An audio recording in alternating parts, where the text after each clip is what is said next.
Bonjour, bonjour, bonsoir, bonsoir. On sur la voix céleste. Mbote Nabino, Mbote Bozali, belé, partout dans le monde. Vous avez l'ambition par la internaute.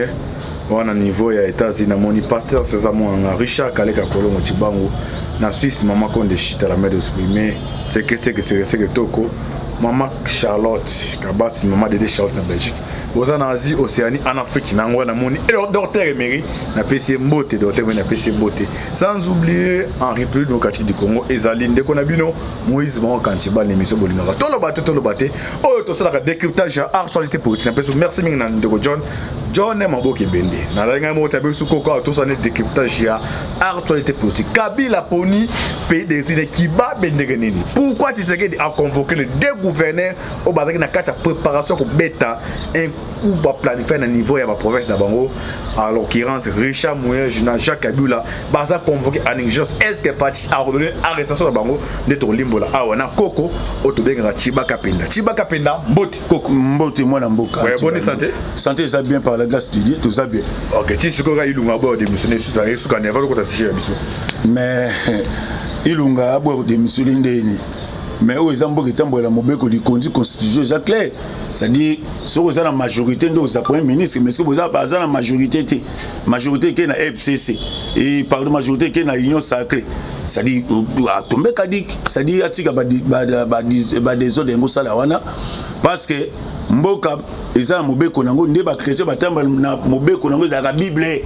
Totanga na de Jérémie balobini api mobeko le conduit Bible totanga na article 10 nani nda koza ne bonga ya comme ministre nde oyo azali na majorité nda kufana na ngwende wana mbosko ilungo kamba azana majorité que na union sacrée ça dit atombe kadik nde wana fimbo ya quelque les autres continuer kaka net yenda da Jacques Mokolo wana ekozali na makolo na sima kunyima kutai kali donc parce que ok non papa. Ok alors tolanaki Herman Cohen c'est mon ami prophète c'est international alors que le Kabila comme tu sais que dans une majorité au parlement a finir toujours en exil. On est tombé awa selon les informations de tes positions Kabila poni pays comme Kiba ou qui est exilé politique. Alors ils a dit à quoi Kabila réuni pendant 18 ans azala pays tebe a qui mana Rwanda mais le tindia akini a pour na pays d'exil Kiba. Ils a dit à quoi? Au moni na lobaka mel faut attendre un plateau non étendouité.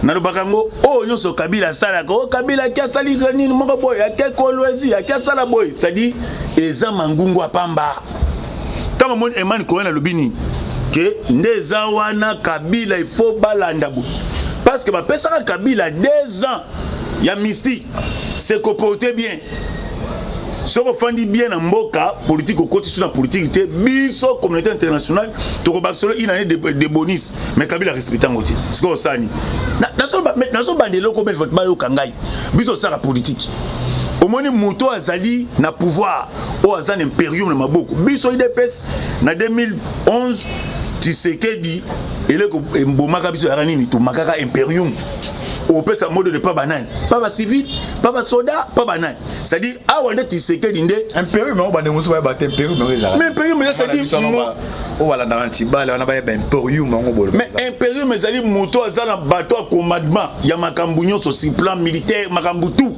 ndé ça na pouvoir imperium et le zanga biso IDPS à l'époque ya ngwana toza populaire mais toza imperium c'est à dire nana ko respecter mot d'ordre sikoyo Kabila yewana babini azo poussa petit à petit po na lobaki mbala sima de mission moko ya mbanga na baike ne Kabila ke lolo bawana ça dit ezali dans une équipe d'avance ya mokonza mboka service de renseignement et que ndaki déjà équipe d'avance ko siéger kuna ko yeba ko sala nini akolalela wapi est-ce que ko sala réunion politique ne comment on va benga na ba téléphone bazolandela ye Kabila za ko comme damu pepa kaina etambolaka nango mais to lingate to comme senti lisola Kabila net Kabila comme net Hitler net Ngwangi Kabila comme dans les passé c'était un petit joueur parce que soit dit grand ne Kabila ngani majama be élection mais via pression populaire tout ça qui biso nyonso na banzela na ba collègue nanga kufa usimu sadi ndo moni Kabila tika nda tika pouvoir boye bisa siko obsaki Kabila osasu sadi soka meki to kangi so tia mutu makasi po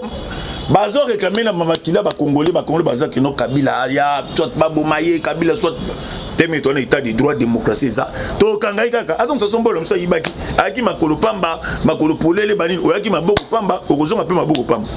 OK, donc continue alors. Des gouverneurs au bazai na kati ya plein à Kabila, Fati a convoqué Bana Kinshasa. Bakoya to bakoya. Pourquoi convoquer bon? Est-ce que ba fuite d'information c'est quand bon? En l'occurrence Richard Mouyej na Jacques Yabul.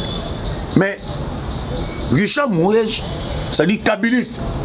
Ba melaka makila na kingakati. Soka Kinshasa ya ko melaka makila. Kuna ça va bien té. Soka moni tata école mboka, mwana mboka Tshisekedi Félix Antoine Tshisekedi Chilombo, mwana père. A bengisi bango parce que si Tshisekedi azana ba donner nyonso pa inaye. Biso ko to libane to na ba donner. E bongo boni tata mokonzi école azanga donner. Ça bengisi bango nyonso mi bali ba ya ponini. Ayebaki déjà ba komemi ba sala. Et bango pe lokola baza ba congolais. À moins que bazala ba soudanais. Parce que na FCC ezana ba tebele ba étranger bazé belé kuna.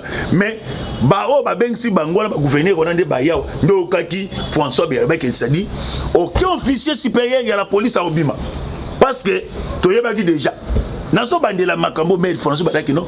Tu sais quel état que chef de l'état garant de la nation commandant suprême. Il y a force armée congolaise, ça dit azar de formation tout. Yambok, mais là on peut échapper parce que pas yebi. Ayebi makanti na bango. Nde ba yaso ba yeba okanga bango. Ba okanga bango, ça dit benga basala. Alors il non service à renseignement aussi ba compléter contre la République Béni. Mais bango baza bando de la République. Ba ke ko sala réunion. Baza mi sa bonne zoé batiki.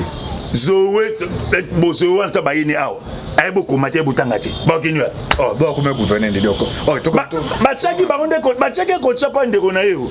Yo sina ti zoé na jeunesse ni ba fande ba bo zoé bo to tiki ba fanti tableau yango to tiki ko ba blaka pa tableau yango ya. Comment le biso grammaire. Awa kaka. Bo asa so même matin lecture française. Awa ko gadia. Ça dit to kanga bango nyonso. OK, au quand to kanga bango nyonso. Oh, to continue on a Coco. Joseph Kabila se souvient que son père adoptif, Laurent Désiré Kabila, avait des bons contacts politiques avec la famille Castro à Kiba et que cette dernière peut l'offrir non seulement des guides et des couverts, mais surtout une protection contre les procédures judiciaires qui seront diligentées contre lui dans une juridiction qui échappe totalement au contrôle et à la pression diplomatique et politique des États-Unis d'Amérique.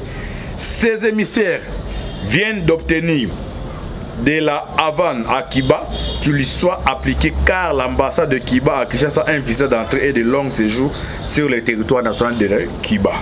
L'autorité morale du FCC vient d'obtenir des visas d'entrée et de séjour de longue durée à Kiba pour toute sa famille et ses dépendants sans aucun des individus qui en avait fait un veau d'or alors qu'il n'était qu'un vaurien. Quelle que soit la destination où ces individus ira sur cette terre, il sera récupéré par le mécanisme de l'entraide judiciaire puisqu'il est nommément cité notamment dans les rapports mapping des Nations Unies qui les documentent nommément comme auteur et co-auteur de crimes imprescriptibles qui sont notamment primo 1. Les crimes de guerre. 2. Tertio, les crimes contre l'humanité, les crimes de génocide, les fausses communes, les exécutions extrajudiciaires des Congolais sur le sol de leurs ancêtres. 6. Les traitements cruels, inhumains et dégradants des Congolais. 7. Les viols systématiques des femmes et des hommes. 8. La pratique de la torture. 9. Les disparitions forcées. 10. Les confiscations des terres congolaises au détriment des occupants étrangers franchement arrivés sur le territoire national de la République démocratique du Congo. Autant que bien qui moi le bimingi et le bimingi donc Fati a comme ce qu'on fait ça de base de la BDN Ndeni Kabila ndima ke Christian Bakima azo fungamate omoni na lobaka bana batika kokomisa muto tozo kanga kala mingi teneti ko manati actualité na ye omoni soko ki ba beti solo no tata na ye adoptif Désiré Kabila moli mo pe manakimia parce que azali congolais d'origine. Mais moi non, il y a le côté là qui biso ngwanga, il y a là qui biso. Et même tant na Kiba wana, Kiba pe ba kolinga jamais ba zwa ranking aux États-Unis d'Amérique. Likola muto bazo luke mokili mobimba. Mokili bazo lukaye. Pesa biso ye. Ouais biso sori na Bible romona. Satan azoyebi sanzambe pesanga Moïse ya yote maoka te Moïse a Bible pesa kwani etambolela Kabila atambolaki mabe document bimi clair aboma batu même ngai on afanja makole beba so melongwa sabat manzake so ko tina ane bando tsebiso boto beti bino mingi eto beti bino su mingi te bazui sapat moko di baya balati so datu ba 45 batito en subi à 32 be à 40 ba serré ango do ba otiko tansu de okoba ko lelo lodo ko lele olembi o mutaka ponini Tamba au fongolo dans 2 jours, 3 jours, manzake poli, yo motion pelabo. Et comme kolongo. Ce que mutandenge wana akende siko koto ba congolais bazali pas que losa ki rebellion. Wala se ba congolais ba ko ba Kabila kuna seke baza ba congolais te. C'est que biso to teme na bango. Alors même na kiba wana Kabila okete Kabila osamba wa ba okanga Kabila ki maboko pamba. To mona ki tanga prêter serment na mona kete mona moka 27 ans na ba congolais pe biamba ya mbomonio muze le père tala biloko memela Moïse Katumbi na point de presse na wasa na RFI avec non baki aki na babouche buta kaote e boka Katumbi chapa kosi te Moïse Katumbi na mbongo bandaka abu Kabila obang se loko mote amona bonde abato biso to mona ki bango o banani bakuya baka doko mila sema pole kitoko chuku bango bayi misuno makolo soki akomi na mbongo ndayaki na mbongo wana soki totiki Kabila bima na mbongo wana biso tomi ba perda du tokokanga te pe ezali ba okanga ye même ta Fidel Castro kuna koto bazali bakolinga te ba mtu wanze indigent ye afandi ayibi mbongo na Afrique koto ezaki na Congo aye ko fanda wa fanda ko financer ba action ba ni e ko simbaka te tu serais na posa mbongo parce que moni ba américain tant serait na ken États-Unis ba sekini yo zo luka mbongo libanda o te FM bode sa te mbongo zaka na Congo kanga ba mibi wana so da kanga ba unoso ça dit o ni tentative ya coup d'état et simba susté hôtel comme déjà donc match perdu déjà o te to sala e boye so to sali au contraire boy ce que tu penses que tu salé boy jamais le vundu là-bas ça dit Kabila ozali ba okangaye donc tout le monde mani ko na lobaki ba okanga Kabila ah parce que tant que zoka ba nungu na ba TV ba tandika ba ni Nemi Shadari goeboy banini Jeanette atemeli bango na ebisio tension ezakuna na bloc ebisio ça m'a séguité mais ngai de ba pesa na biki soko ye na enregistrer kombono nani o shada gango koko no nani o teki musumari te longoza Rwanda na biso makamisa ma séguité de fois moi na mboka alors ne Richard Mouye Jean-Jacques Kabila babengisa bango bazoya awa eza pa na ba auditionner pa baza de auditionner baza pa auditionner baza ils a dit à quoi nde ba ye awa ba document na bango tout il y a un coup de chapeau dans service renseignement mokonza mboka ba travaille jour et nuit ba la te yango mo bango basani ba banda sko ko diabolisaka bango mo pe ba lemba o msobo ko tende to ba to kota ki 100 quelque soki to kota soki 11000 15000 c'est dit ba frontière rango c'est dit ba fait ba fanda na bango ba bobo kota na bino poto kamlu na Kinshasa wana makamba biloko bana mike wana c'est dit bango so ba komi awa yango moni na koya na plateau na yo na moi cortège présidentiel soki na bisio sécurité ma sécurité Tshisekedi azamona Tshisekedi ndoto bakino ko yabota kankoi les deux gouverneurs so ba komi fa bakanga bango les deux gouverneurs so ba komi fa bakanga bango parce que baseni Richard Mouye bazwaki bana oyo ya mike OK UNESCO pekisa ba enfant soldat bango bazo bango bakena ko tshaba na bilanga mobo kuna na suka yango moni Olive Vilem basali pe ba déplacement na ba sanzo elekio ça dit pendant que fin ça moi lisanga bandoki ba ko bundisa Congo mais Congo la mito yo muta ko telema na voix mandoki nzambe la likola ko tumba imoto kapata akoya ça dit Mouye so akomi bakangi ba okangi ça dit ba document ça déjà ça dit na ba preuve tangible na ba communication ba bengaki ya to précis service renseignement mokonza mboka coup de chapeau bosa musala bana bato bozo la te bozo kota bolobinga moko na pays peuple na bi en tout cas non bonde ça dit bien ba susu likolo kuna mtiba to contrôler na ça dit ba ça information nyonso ba ba bi ke mokonza mboka bato balingaka ite ba kotika boite pe mokonza mboka seni azuka ba congolais na ba congolais o kuna Mouye soka yawa il faut kangai parce que amakano chef de l'état kuna na province naï albaka ba biloko moko na tala pena bana bia coalition fait kufakaka et Tshisekedi peut ayoke libiso on a pas une émission mo yamba na baki non Tshisekedi dans ça devant l'histoire akolobaka pour na bola ba peuple congolais ya moto combien ya moto combien ba kanga bango ko banga tezala kimia alors tu t'es même man ko ni yango to landa bande tu te ramènes comme ça to continue na koko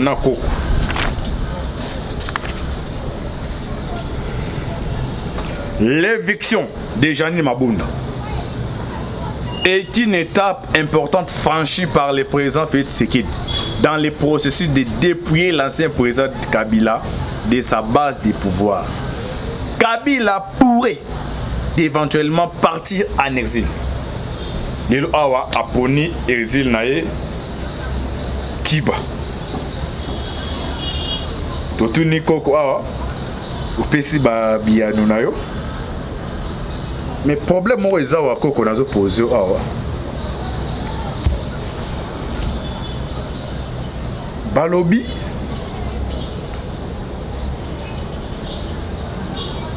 Nemi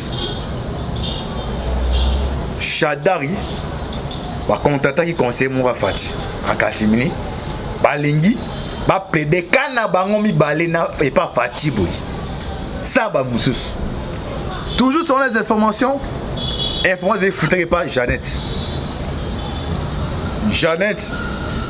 a informé au Kabila selon les informations Kabila on peut ordre Nemina Shadari ba benga na bango na PPRD musuba lo ngani attaque ko FCC alors Imboglio dans le poteau ba Imboglio ça niveau FCC wana ils a profitable toujours à Kabila ou bien ils a profitable na Félix Tshisekedi Dédé nakati kaka ya trio wana kolongola Nemina Shadari basi organiser pas na tuna mituna wana mti azotuna ongaza ngongola bya kata mai basi organiser batini batu soko que non invité l'union sacrée ba ebele mais bon ça la bloc mo bo wana o eza manger c'est comme si bon c'est désolé na union sacrée mais bloc wana est toujours contrôlé par Kabila le système ya boké ne boko te la bo pesa information alors contenir ba cartouche non sona yo zali koko na bi ke point ntina ke poser question na poser question pardon Olimbo la bande ko ba yeba première question car tu as no Jeanne na ni Nemina Shada ba nga ba juste il on est ba santé pas Kabila qui a commis moi ko pa la bande ko sabango bien baza bezo ba sa la pose au Pilato bon yo na bande ko atala zala kimia poser bato limbo la bande Kabila a dribblé ki bande ko wana na mameta di coalition Kabila Zwaki ba avantage union sa coalition ezaki géré pa inaye moko na famille naye 90% et ba Nemi pe bango pe ba piéger Kabila muto azo de la biso mayeli to leke na mayeli to tanga ko leka biso pe to piéger yemei kende na Sénat fanda ba mona yo koto makame bandi yango e bandaka yango et na minute oyo soko moni Nemi na Shadari yote tolingi to région de bloc il y a union sacrée to retourne en question Shadari aza congolais Nemi aza congolais soko ba région de bloc union sacrée eza na ba principe soki bango Kabila bino to betelo ko moni to sans to kaboni biso na bino nde to kabona kana Vital Kamerhe que yo kende bongana ke bina soko to kanga bango ça dit eza échec soki ba ye na union sacrée na bouli ke no to kende kuna pour que to créer foyer de tension to ça la bloc to kanga Tshisekedi et Tshisekedi ça la bango de clair lobby que on a dit le seul président africain on a dit ma humiliation il y a coalition soki ba ye ça dit et ça na bateau ba contrôler bango pour tactique pour que bateau ba yo tête moni union sacrée ko simba tête moni neti bateau bisa se ba ça la bloc na kati na biso ça bateau ba contrôler ba zo yana et ça na bateau ba contrôler bango au moins ba zo yana et ça avantage de tous les réunions stratégiques tous les réunions stratégiques de Salama ça déjà donc bossa les réunions sur quelle base au contenu bon personne va donner papa équipe de France c'est comme les Jawana Poni, to yebi ba politicien congolais de bazaka baza ba malin. To tokende kuna tobeta neti bloc mo ba partir à bloc wana nde biso pe to se retrouver niet kinyeta esimba te poni à moins que garant de la nation ou bien autorité morale ya union sacrée azatan sou mutumo boye alingi mboka te mais le quoi tu sais que dit oh misaki likanisi nazo luka majorité il faut na sala union sacrée na bengisa ba congolais ba ya to solola na bango ya mo président kitaki na se azui na ba chege obi ke pesa actualité ya mbina ba chege a tout ka mais souka babité azai na raison siko ya moko président quoi muto eza bien au moins tant obi ke non ba cohérence ben infiltré ba infiltré net nani tu serais dans un peuple congolais derrière rien tu serais dans un basojo ba pesi confiance bando zwa deux sacs bando zwa 4 mbekechi ya matala mbekechi ba tsheli soda moma kino lia meleo pa komo zwa 4 sacs ya masangu baza na confiance c'est pour tout sona basoda wana tout na bango bon c'est évolution parce que biso kita na terrain to ba leader ka base te up na kudi ya kusabalala sikoyo soki ba une intention que non to ko infiltrer bango ba miko aussi tu serais le muto de sala kabila muto de sala te azaki chilwa donc muto de sala bien te omoni tom seul le pola qui collé qui titi na c'est ce tu sais que dio aza mwana mayele a tele miabike nazo sala continuité à papa et nazo bunda pone que nazo msamboka na rai soki na échoué automatiquement nga moko na bebisi carrière politique na nga en plus na bomi histoire à papa en plus na boakeli idps semaine na makolo alors c'est les roanté yango moni azo kota déjà ba na katsa zamba bazo kota ba système a fourmi docteur baye ba koti tu sais que bien que non bateau nde baye boye boningi nini ote au moins baseni ba passer par conseiller chef de l'état pe conseiller qui ça je bango donc ma solo est galant biso ngala bino na kopesa mokonzi rapport et mokonzi ni yebisa bango soki baye na makanisi mabe ta l'équipe d'avance ya mokonzi mbo abi yebisa bango soki bakwala makanisi mabe croyez que yomo makanisi mabe seni babwa ke yango papa lemba abeti eloko moka solo et puis c'est que non moni peka za kaka ndengo ala nyonsa kango yonzo bani ba politique congolais mais bo se tromper beaucoup de ntengu ko libende ça dit Tshisekedi ata mona Tshisekedi biso toza beleve Tshisekedi to ti même formation na muto azo kamamboka ça dit toza na bani ça dit to utu ba matière ndengo na état de droit koka maté le so monita su batie mutu moko boye o président de la République bien batie nati Jean-Marie Kabund a kosala quand tirer dans ça parce que biso tout on idéologie wana vous comprenez ça dit Némi soki ba obomana kuna na ba Zoé na ba Jeannette to bande ko yebilo ko na ba kuna ba beefsteak ezaki biso te soko ko na makanisa kimia keba ba konso ezali tu sais il y a comme des blocs ba bloc à famille na bloc ya politicien bloc à politicien avec un bloc à famille ba lesquels bon esprit comme le conseil muta négocier ndenge ne même ngai mo kilo mais muta négocier neti bango Némi na Shaddai bango ba ina buni ba bomba bango na union sacrée pour union sacrée a juger bango te na ba jour à venir ke banda ko bozwa ngo wapi mais au tandis que non Shaddai aboma bato non na Shaddai aboma bato Némi abeta to abupo ta papa Némi mula so munyanya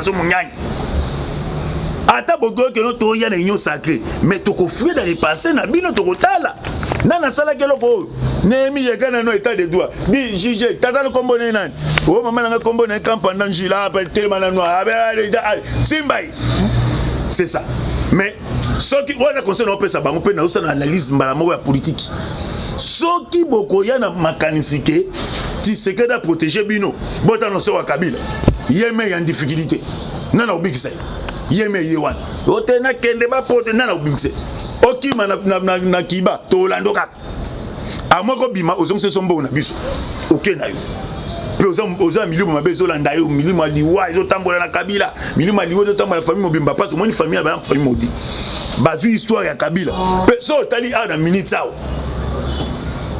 yango pe Kabila le père ngo bimema memoyo do bano to yebi kaka eza Kabila ka 3 personnes wana Jeannette Zoé Kabila les arrêtés ça dit ba yebele kel mabe so ba kekiba mais conseil pas Shaddai union sacrée c'est le ka ba vanité soki président zali na besoin ça union sacrée tengatika alingatika coalition continue na parce que il y a bon donc il ne sera bon il y a ton continue à 5 ans attends on le malanga mais il a gagné mais le quoi ça congolais souci à Congo ndo moni chef de l'état bino na do panza boro sans pitié pas panzi boro sikoyo tobeta union sacrée otsaka dam de baso union sacrée ye e ku fali sous te union sacrée to ndeko longola pena bima moyibi allez tchali banda parce que moni base aza déterminé tozo veiller pour na union sacrée to pesi bango confiance po ba tosi mokonza mboka ba ye faire mokonza mboka maintenant Congo en avant tokende. Ok, tout ce qu'on est quand on comprend na souka, tout ça quelques minutes alors. Ah, question na souka on a posé en haut. Après la déchéance, le président Nabade Rolanda. Après la déchéance inattendue du bureau de l'Assemblée nationale dirigé par Madame Mabunda, le jeudi 10 décembre 2020, le FCC vient de charger le gouverneur Obabengisawa du Haut-Katanga, M. Jacques Aboula, d'une mission de la dernière chance. C'est de sensibiliser les responsables des grandes des grandes sociétés minières basées dans les Katanga afin de mobiliser des importantes ressources financières devant permettre de dissuader les honorables députés nationaux pour reconquérir la majorité parlementaire qui s'est déjà infiltrée au profit de l'Union sacrée. Tous les partenaires, déjà sommes. Ok, non, dans toute la déclaration, quand de Moussa FC, ça va que non, tout jouer tout peloton au niveau du bureau à Mabound. De Mabound. Côté mon IDPS, mon cas union sacré. Quand tu es dans mon pas, Bolongoli, Mabound a bossé sur le Bocha présent à Assemblée nationale. Tala Naibissu, au moins biso bato union sacré. Tant que non, il y a coucou et bimina poisa.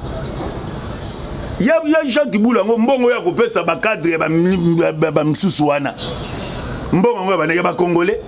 Congolais na kondima ke bato wana bazonga suba ko konza bango na ndimite. Awa to comme une étape oyo zomona njoko mbangu imbwa mbangu. Donc okoi otikali. Une étape to comme okoi otikali ça dit et ça biloko bazoki masaka batute na information. Notre moyen net bandiko so top Congo basalaki. Mokonza mboka koloba lundi à s'adresser à la nation na deux chambres babino c'est notre information tozwaki na source présidentielle avec non mokonza koloba te ba conseil makam mais grâce à ba mobilisateur o biso tozalaka to bani ko mobiliser bouche à l'oreille pas le peuple ngoni tondaki tozoki na question lobaki au moni na carte FCC parti politique. Le mal que donc, ce qui Jacques Mboula benga qui bâtiment a PPRD. Parce que dans le milieu, il y a des gens na partage à gâteau et à pouvoir. Ba collaborer avec la FCC, avec plateforme politique. FCC ba game sous ba jogi mbongoté. Et donc au service ya batuya PPRD. Donc moni batu FCC habité ngaza leader. To serait na FCC. Même si to yatinde. Ndé ba région de bloc ya union sacrée. Na kanda pe na motema contre Kabila. Tu as dit que tu as une majorité, mais majorité comme donc pouvoir et bimbo comme ça. Némi, yozo oyo, nani bo yozo songolo paka, yo nani bo yozo songolo paka. Ce qu'on va se retrouver. Tandis que va faire le militaire à Bango. Oh tout ba osala ba tentative ozo mona wana, ya ko koma ko bwa kabani bani. Mokonza mboka za na contrôle makambu nyonso.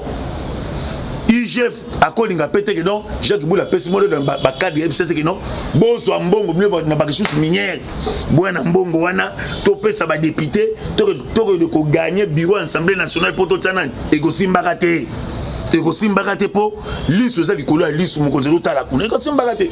OK, merci président Chiba Koko, to comme na suka, pisa le basu to kabana. Na pesi le basuka na ba landina biso la voix céleste. Bas s'abonner puis les belé bobo de la rappel pour na biso bobo de la rappel pour na ndeko na biso antibal o ya mbaka biso kati no esika pour na kozonga na biso na banzela moi ba makambe belé ça kamela na ba lusambo la bino nde nzamba sunga biso na pesi bino mbote numéro na ngezali plus 243 084 40 69 461 nzamba bakoko appelle Sabino Kimia na bandeli susu 0 84 40 69 461 0 84 40 69 461 nzambe ya likolo apesa mabota na bino kimia apambola misala o bosaka kuna na mboka bapaye. OK, merci tokomi na suka émission na biso. To batolo bate o te vitaki Chibaka Penda on a bien komba koko. Et ça qui décryptage ya actualité politique. Bo s'abonner na carte chaîne, bo prier makasi pour na biso, prier pour la RDC. Nzamba pambola bino, to za bonne fête na bino. Maman Kabal Charlotte, Antiba za bonne fête. Maman Dédé Charlotte, maman c'est que hein bibliothèque Antiba za bonne fête. Richard Kaleka Kolongo et ça bien équipe Mobimba wana John Moboki be to zali ko to fêter et ça bien makasi. Nzamba pambola bino. Merci na yo ndenge o répondre. Moi na ngai Naomi Mbuyi Mbote. OK, merci de répondre à l'invitation. Nzamba pambola bino affaire à suivre.